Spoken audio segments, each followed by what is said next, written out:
All right, check this out. Got all them shiny Keith Black pistons. They're going to disappear forever. Yep. Bye-bye. As we're getting ready to put this cylinder head on. You may have seen some pictures by the time this video comes out, but Luke and I had this mocked up. Put some clay in here to check our valve clearance, and it was good. Luke's cleaning up the head right now. Any residual leftovers? Just needs a wipe now. Some brake clean and a somewhat lint-free towel. Well, try to do a better job this time. Yep, she's coming together. Watch us put this cylinder head on. All right, Luke, what are you about to do? Oh, we're gonna put this extremely heavy head back on. Oh wait, no, it's not. It's not that heavy. They're nice, lightweight aluminum from AFR. Look at that, beautiful. Back on. So we'll get our hardware back on there and get it torqued down. We've got sealer on the bottom head studs because they do run into the water jacket, and we've got the ARP lube on all the rest, so should be good. Yep.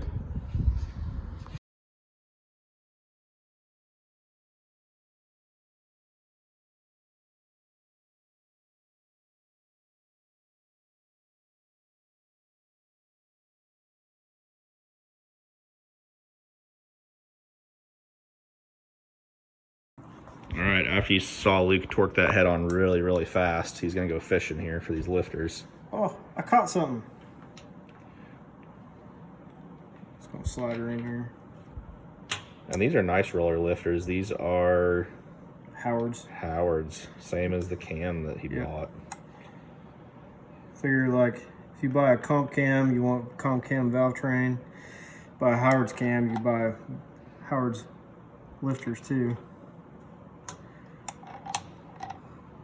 Unfortunately, Howard's didn't have the right push rods I needed. I had to go to Manly for them. Yeah, this thing is getting some serious stuff. Got some chromoly push rods. Some pretty serious roller rockers. Not custom, but not off the shelf either. It came directly from Manly. So, like Luke said earlier, no expenses are spared. Not on the important stuff. Yep, on the stuff that matters. You can cut corners on the stuff that don't matter, but on the stuff that matters, you need to Do it right. If you want it to last, you kind of want to do it right. So these lifters are going to get what they call dog bones in between each set of lifters, like that one right there. And then they're going to get a big old spider tray put in here. It's going to get bolted down. So I'll show you that here in just a second.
All right, guys, check this out. Luke's got his engine here, and it looks a little bit different than the last time you've seen it. Oh, it's a little sideways, that's why. No, Brandon missed out on the other side, but I'm going to show him tonight and show you guys a little bit of what went into setting up the valve train. I've got my nice, thick, manly push rods. I got my adjustable guide plates from AFR that came with the heads. I've already got my studs in for the valve covers. That's kind of monotonous, but both heads are on. We've got the rest of my rockers sitting in oil, and we're going to set this up tonight. So Luke got some pretty awesome looking rockers here. Harlan Sharps, I do believe. Yep. 1.6 rocker ratio, so stock rocker ratio. So we've got them sitting in some oil, just taking a bath. Got this side done, like Luke was saying. Got the push rods and the rockers all on. This is bank 2. We're getting ready to do bank 1. There's the guide plates and the new chromoly push rods. So we'll show you some of this installation here.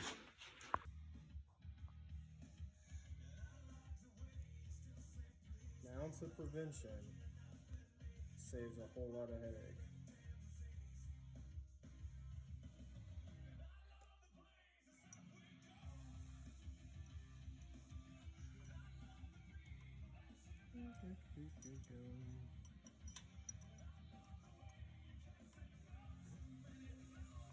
I want to get him close so you can see it.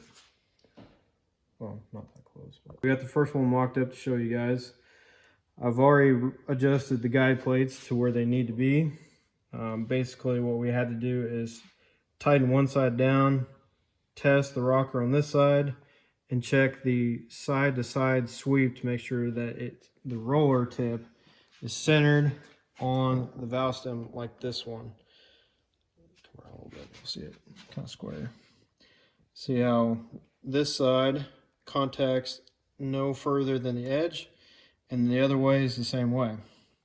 They just kind of back and forth. That's as much as it can move possibly at all.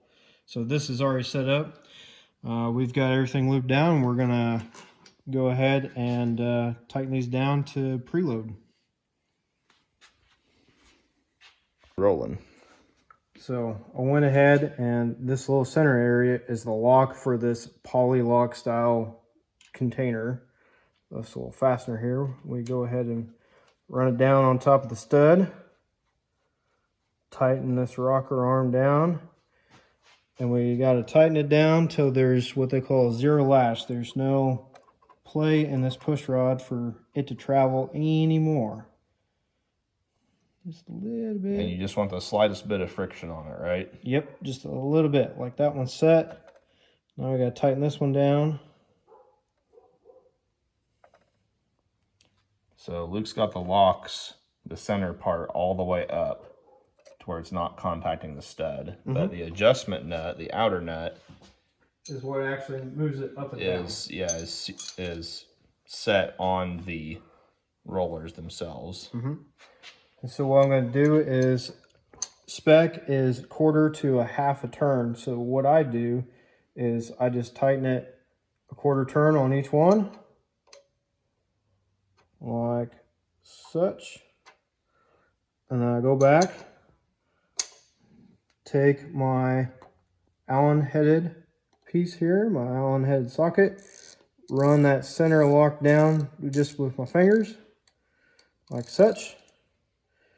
And then we tighten them together, just barely, not a whole lot of pressure.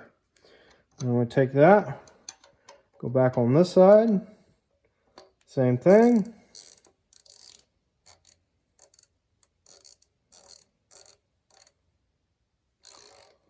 And then,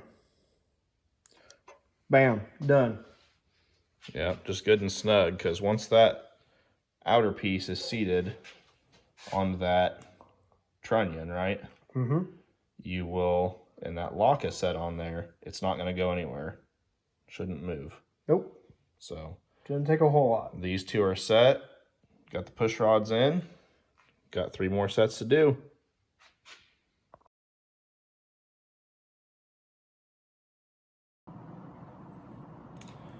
All right, check this out. It's done. All them pretty rockers. That side's done. That side's done. Now we're gonna put the intake on. Yep. Permanent, like. We're gonna put the valve cover on just to keep it covered up. That, and later on we're gonna prime the oiling system. I want to make sure I have at least one of these off to see if it's actually coming through. Yep. So. Make sure all the oil galleys are pushing oil like they should, and make sure all the push rods are working. But she's looking good. Getting those rockers on was a bit tricky, but On one of them. got it figured out.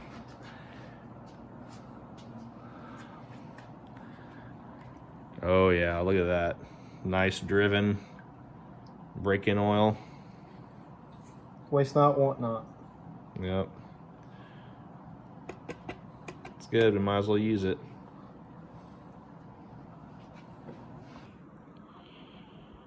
Alright, Luke's laying down some RTV.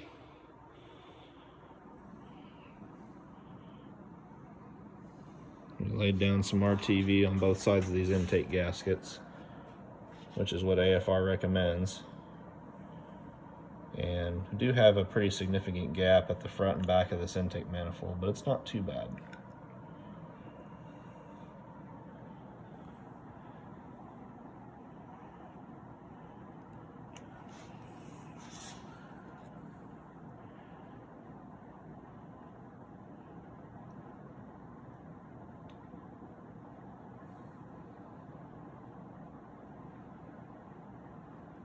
Luke's just making another pass with the sealant.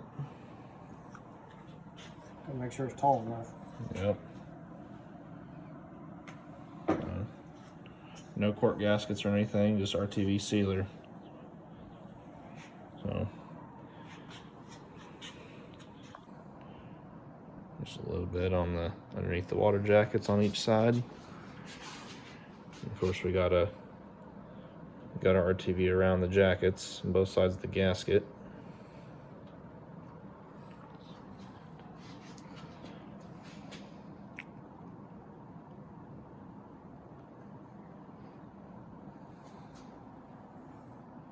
Make sure it's thick enough all the way around the water ports. Yep. Okay. Ready to pop that intake on? Ready as I'm ever going to be, I guess. All right. All right, Luke's grabbing the intake manifold. Make sure there's nothing on it, nothing that ain't supposed to be in there.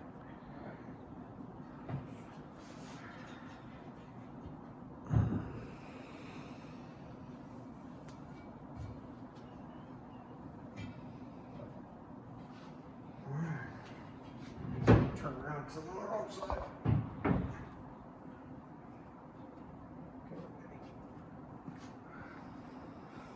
With these studs, installation is going to be a breeze.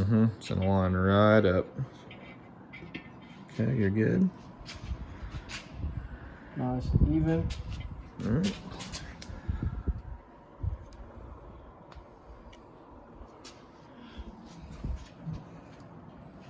Yeah.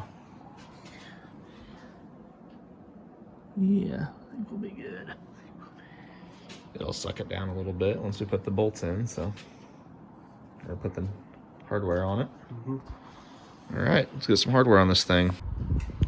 Sorry, this camera's got a really weird glare on it right now, but Luke is tightening down his intake manifold bolts. He's starting on the inside, kind of just going back and forth, working his way out.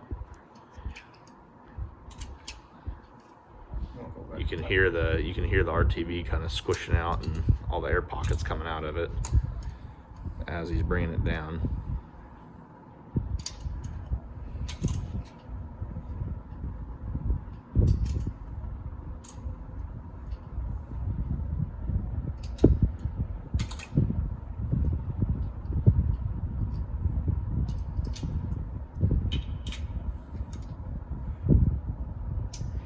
AFR's recommendation was hand tight. So we're not going to use a torque wrench. I'm going to use the speed wrench, and we're going to use the strength of my fingers and wrist to get it just tight enough. Yeah, just snug.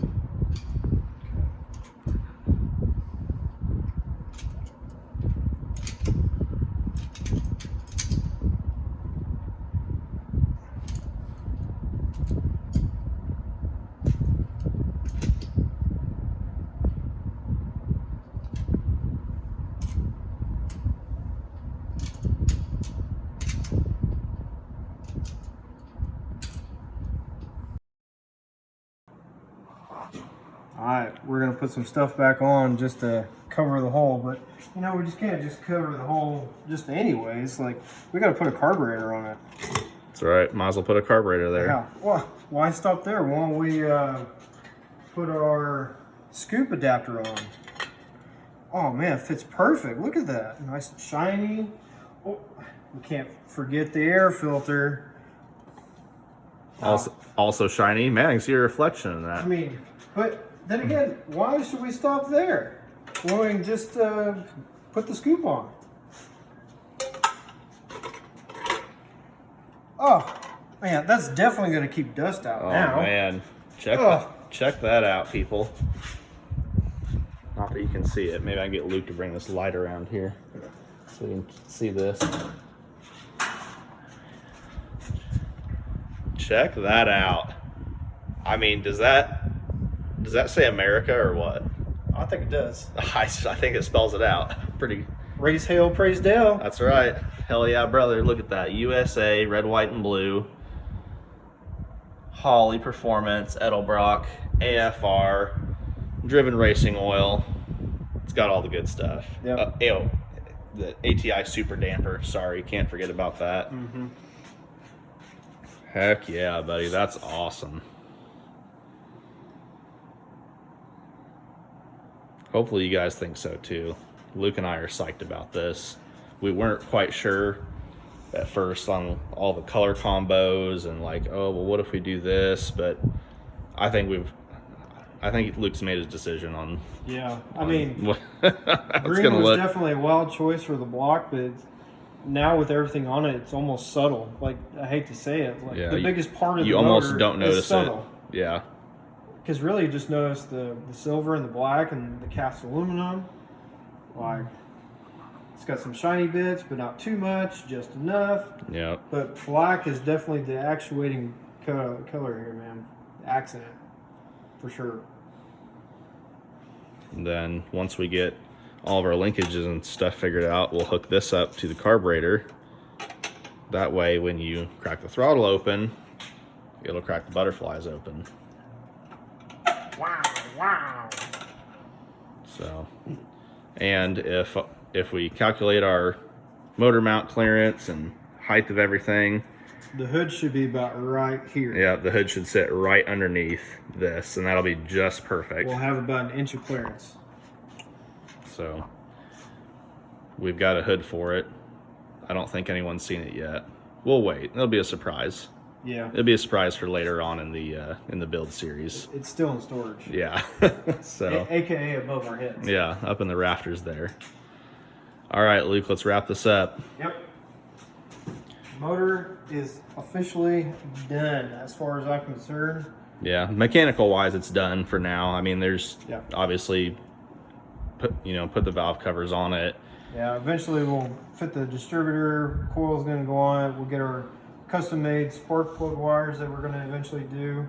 But for right now, the mechanical stuff is done. It's going to go back on the engine cradle stand that I've got. It's going to sit off to the side, and then we're going to focus on the car. Yep, Tammy's going to get some love that she deserves. Radiator support, cooling system, wiring. Yep. Really, the suspension. The next few steps, it's going to be exploratory work. We're going to dive into the fuel tank in the back, see what it looks like, open up the rear differential. I've already got the transmission opened up and going to send it off here before too long, get some bearings in it. And then from there, we got to focus on the core support that's all mangled up. We're going to cut it off, put a tubular one in, mock up some radiators and fans, electrical for it. We got to get the fuel pump on, run plumbing for it and electrical. Install my fuse panel, well, my switch panel, fuse panel inside to run everything. And then we got to focus on suspension and brakes. Yep, you got to be able to stop, you got to be able to drive it. But there's a lot left to do. When you say it like that, it sounds like a lot. But you know what? We're making pretty darn good progress on this thing, and getting that motor sealed up and done is a huge step. There is a project due date this year, and we hope to really meet it. We got a few months left in early September. Yep. God, I'm going to try my darndest to get it done. Well, we're going to see what we can do. Guys, thanks for watching as always. Stay tuned right here to Be West Builds, and we'll see you later. Bye-bye.